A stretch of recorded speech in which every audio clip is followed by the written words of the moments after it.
Shalom saudaraku terkasih dimanapun Anda berada. Sesaat lagi kita akan mengikuti renungan firman Tuhan dalam program Rema oleh Pastor Andreas Agung, Gembala KBC Bekasi. Buka hati saudara untuk menyambut firman Tuhan. Selamat mengikuti, Tuhan Yesus memberkati. Aturan baku dalam hukum Taurat adalah siapa yang melakukannya akan dibenarkan. Penekanannya ada pada usaha manusia. Sedangkan hukum kasih karunia adalah siapa yang percaya dan beriman akan dibenarkan.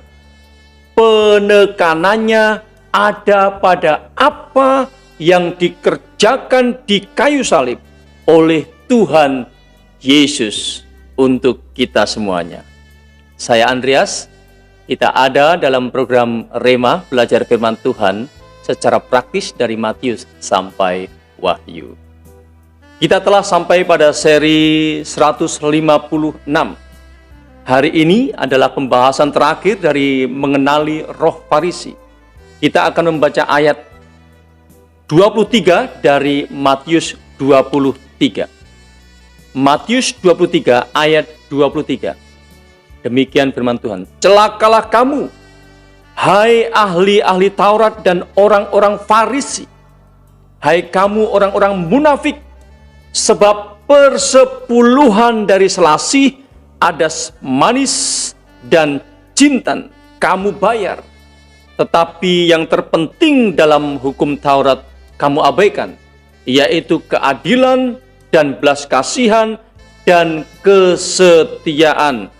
Yang satu harus dilakukan dan yang lain jangan diabaikan.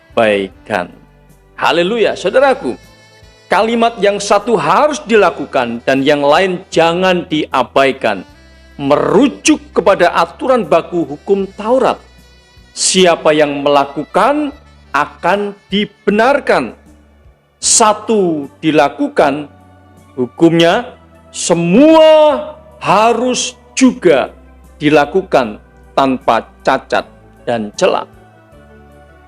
Orang Farisi tahu persis aturan baku hukum Taurat tersebut. Namun pada prakteknya mereka memilih hukum mana yang menurut mereka mudah dan bisa dipakai untuk kesombongan rohani. Orang Farisi membayar persepuluhan hanya untuk gagah-gagahan rohani saja.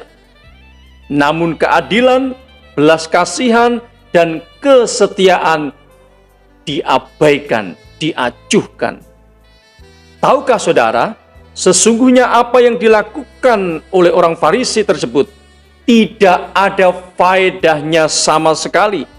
Hanya pujian dari orang yang mereka dapatkan. Kebenaran apa yang bisa kita pelajari dari kebenaran ini? Jangan memberikan persepuluhan jika hanya untuk kesombongan rohani. Mari memberikan persepuluhan sebagai bentuk ucapan syukur dan kasih kita kepada Tuhan. Lebih daripada itu, hasilkanlah buah-buah yang sesuai dengan pertobatan kita, yaitu keadilan, belas kasihan, dan kesetiaan. Saudaraku, ingat ini. Orang lain akan menerima anugerah keselamatan saat melihat buah-buah pertobatan yang nyata dari hidup kita. Bukan melihat persepuluhan kita. Mari kita berdoa. Tuhan Yesus, kami bersyukur untuk firman Tuhan hari ini yang mengarahkan kami agar kami hidup sesuai dengan pertobatan kami, agar kami hidup di dalam kasih karunia Tuhan dan menghasilkan buah-buah pertobatan.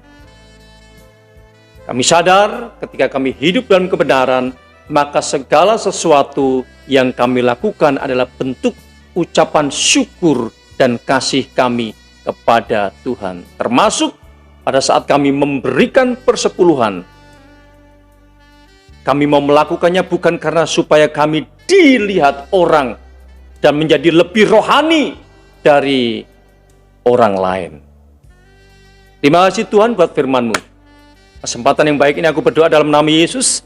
Engkau yang sakit aku berdoa dalam nama Tuhan Yesus Kristus. Oleh bilur-bilur Tuhan Yesus engkau disembuhkan. Yang lemah dikuatkan, yang susah dihiburkan, yang ada dalam pergumulan diberikan kemenangan dan harapan baru dalam nama Tuhan Yesus. Haleluya. Amin. Saudaraku, sampai bertemu minggu depan. Tuhan Yesus memberkati.